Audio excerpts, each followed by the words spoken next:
The easiest bread recipe you will ever need, and it literally takes an hour. Probably one of my favorite party tricks. I do this all the time, but I've shared this before and a lot of you guys loved it. First, I start with 2.5 cups of warm water, and then I whisk in 2 tablespoons of active dry yeast. I like the Fleischmann's brand. I let it sit for a few minutes, and then I add in 2 tablespoons of sugar and 1 tablespoon of salt. I actually whipped this up on Thanksgiving, just 2 hours before we ate the entire thing.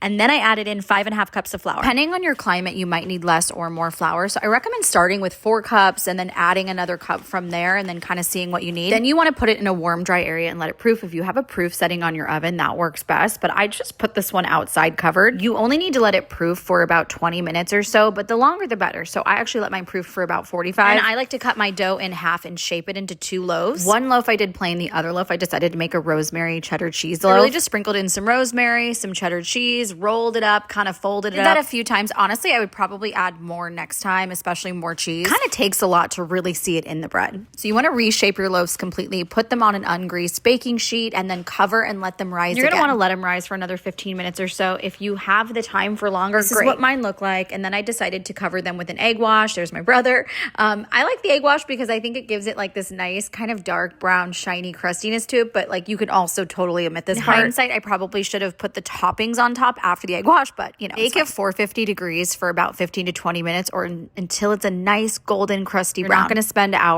working on your bread. Your loaves aren't going to be like perfect, looking perfect, but they taste delicious. Every single time people go, oh my God, you made this from scratch. How long did this take you? Days? Nope. It literally took me an hour. I do love making sourdough, but I couldn't get my sourdough starter awake in time because it had been in hibernation to make this bread. So funny because the kids at Thanksgiving said that their favorite dish was my bread that I whipped up on the spot in minutes. This is a better picture of the cheese inside. That's it. Let me know if you make it. Love you.